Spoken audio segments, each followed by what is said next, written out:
In tonight's news edition, His Majesty says the end of Daesh in Syria and Iraq is a priority and requires concerted action.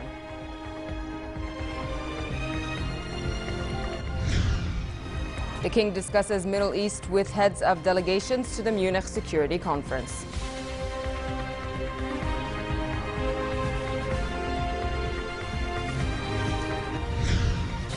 And the Foreign Minister calls for a political solution to the Syrian crisis that guarantees the country's unity and stability. Good evening and welcome to the news at 10. His Majesty the King said the end of Daesh in Syria and Iraq is a priority in the region and requires concerted action. Addressing the 52nd Munich Security Conference, His Majesty said the world must also act as one on the diplomatic front to fight extremism. Following is a recording of the King's speech. Bismillah ar-Rahman ar-Rahim.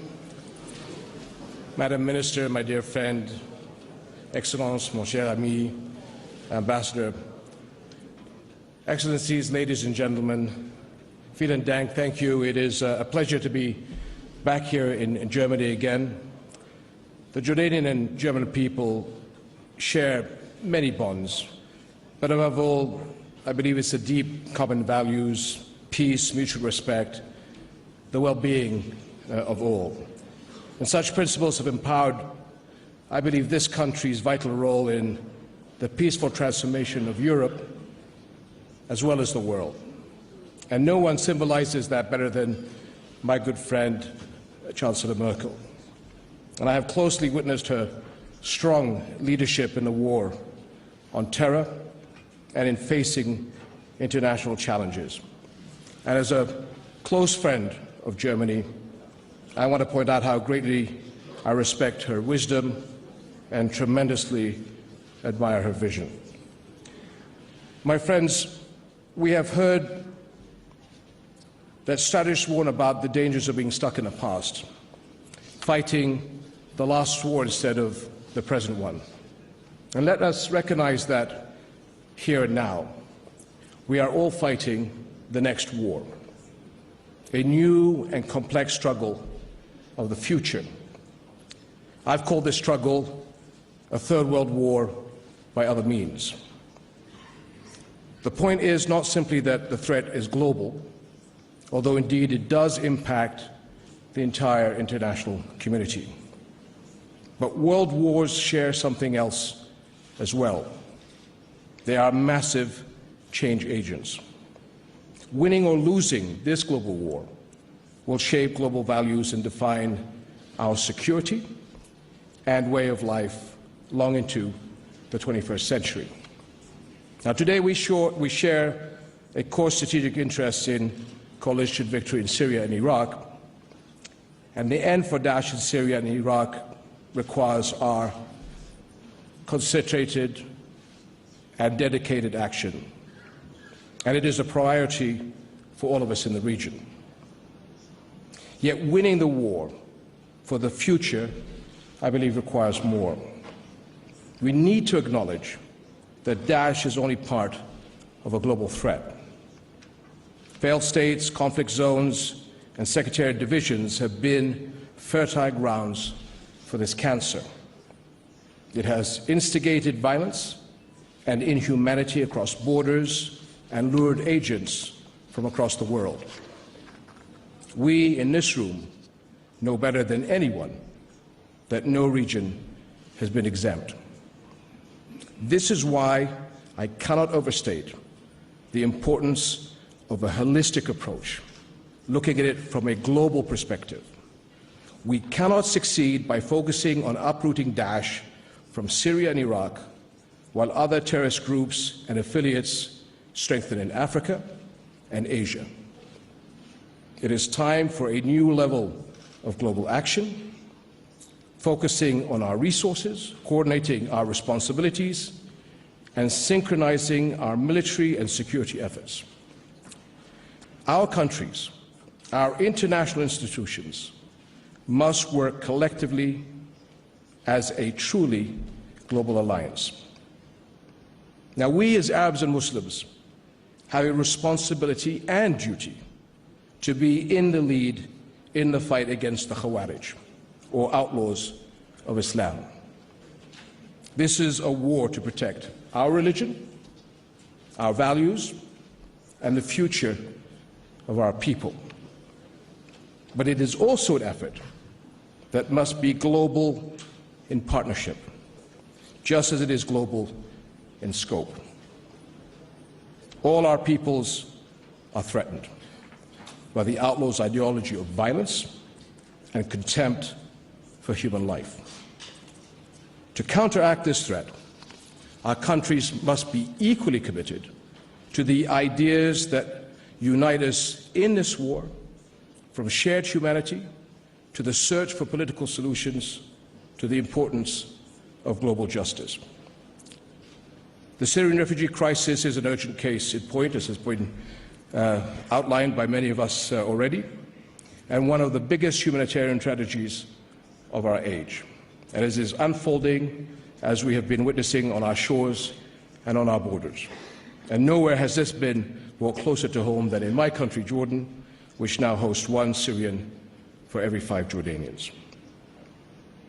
Our world must also act as one on the diplomatic front.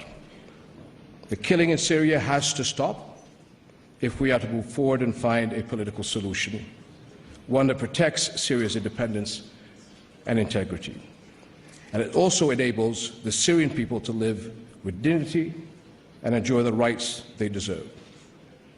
Achieving that solution is key to winning this war together and will help us focus on the global threat.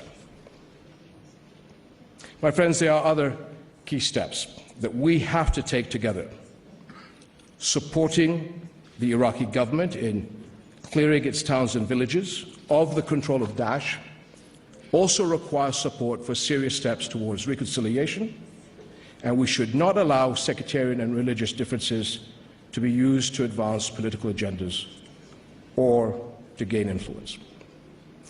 And the community of nations cannot talk about universal rights and global justice, but continue to deny statehood to Palestinians. This failure has created a festering injustice and continues to be exploited by Daesh and its kind. Our whole world has paid the price. Left unresolved, the Palestinian-Israeli conflict can and probably will become a religious conflict of a global dimension. And it is only a matter of time before we may be faced by yet another war in Gaza or in South Lebanon. This is why reaching a two-state solution should remain a priority for us all. Lastly, my friends, I'd like to add a word about Europe. Europe clearly has a special interest in supporting us across the Mediterranean. But it is also essential not to ignore the challenges that face us in the Balkans. Muslim-majority countries in the Balkans deserve our support to preempt the threat of extremism. These countries are Europe's front line against extremism and its first line of defense. Nothing could be more costly to Europe than rising instability and extremism in the Balkans.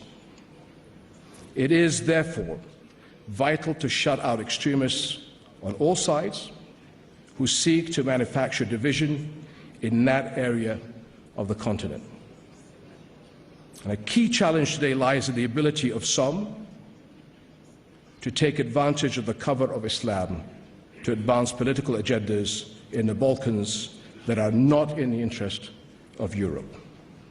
And this is something we should act together to prevent. And I appeal to you here to reach out to countries such as Bosnia-Herzegovina, Albania, and Kosovo, because these countries, including others in the Balkan regions, should be an integral part of Europe's architecture and pillars of your security as well as your prosperity. Bringing them closer to you as models of coexistence, moderation and tolerance will be so important so that they can become Europe's front line of stability. And I do hope that here at the Munich Security Conference we can address this issue. Let us not find ourselves meeting again in a few years' time to discuss threats that we could have well avoided and prevented. It is you, the national and international leaders gathered here, who know best what we are up against. And it is you who can best help our countries come together in response. For if we do not act now, the dangers will only grow, and if we do not act in concert, we will miss further opportunities for success. Thank you very much.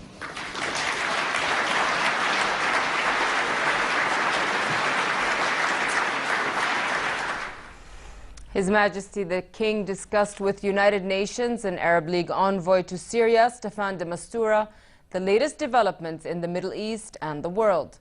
The King and de Mistura called for finding a political solution for the Syrian crisis and preserving Syria's unity and sovereignty. King Abdullah reiterated the importance of supporting the countries affected by the Syrian crisis.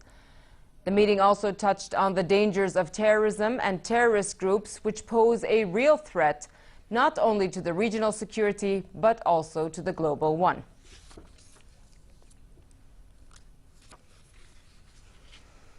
His Majesty also discussed with President of Iraq Kurdistan region Masoud Barzani the latest developments in the country. King Abdullah stressed efforts exerted in fighting terrorism and asserted Jordan's support for Iraq's unity and stability.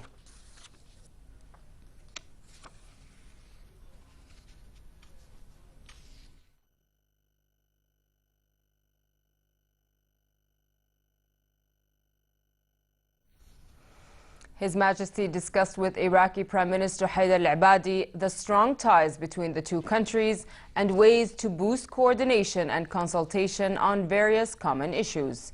The King supported the Iraqi leadership's continued efforts to combat Daesh. King Abdullah voiced Jordan's support for fostering security and stability in Iraq.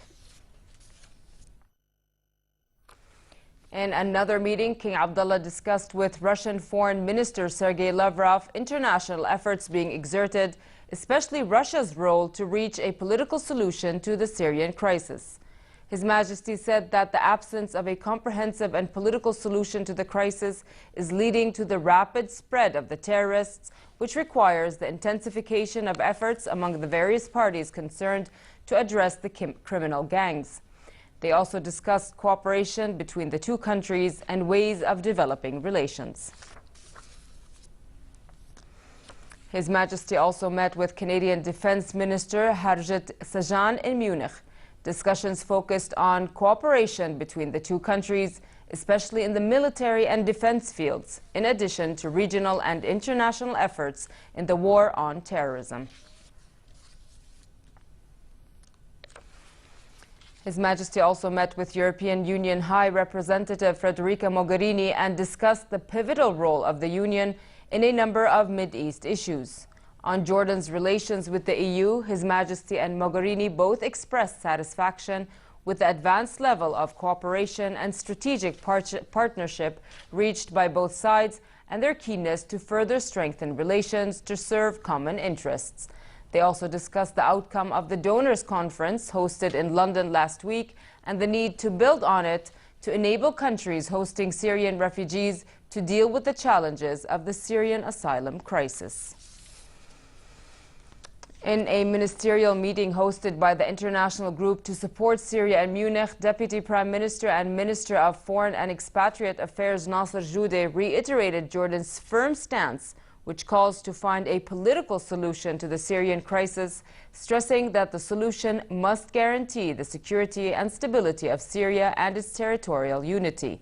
During the meeting, participants agreed to stop hostile attacks for 1 week and resume Geneva talks, as well as ensuring access to humanitarian assistance to Syria. Joudeh reiterated the importance of the meeting outcomes while stressing the need for the group to continue its efforts to ensure a political transition in the Arab country. He also spoke highly of a recent UN Security Council resolution which would pave the road to reach a political solution in Syria.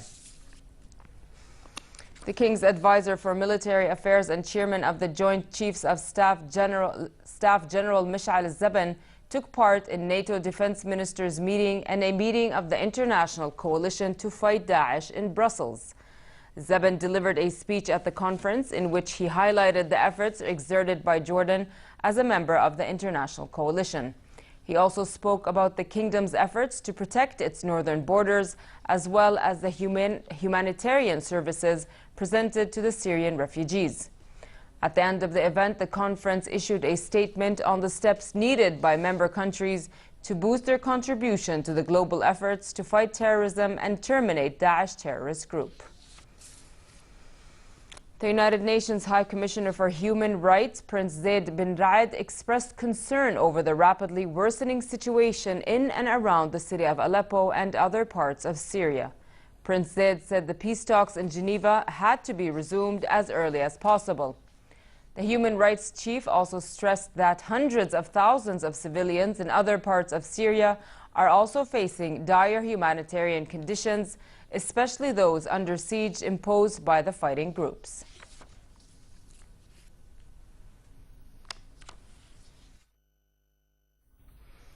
And finally, a look at the weather. It continues to be cold tonight across the country and relatively cold in the Jordan Valley. Temperatures will continue to rise over the next few days. Therefore, conditions will be 4 to 5 degrees above seasonal average. Winds will be southeasterly moderate.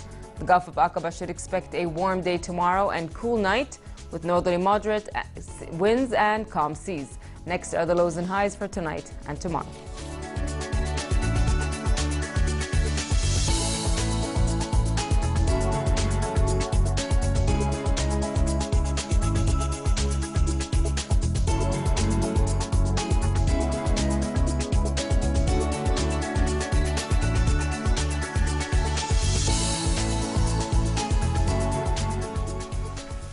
To end the news, here's a reminder of our top stories. His Majesty says the end of Daesh in Syria and Iraq is a priority and requires concerted action.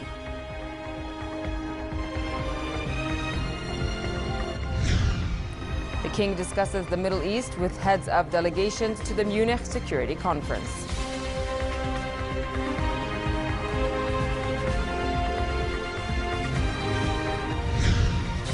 And the foreign minister calls for a political solution to the Syrian crisis that guarantees the country's unity and stability. With that, we come to the end of tonight's news. I'm Nancy Khair. Thank you for watching and have a good night.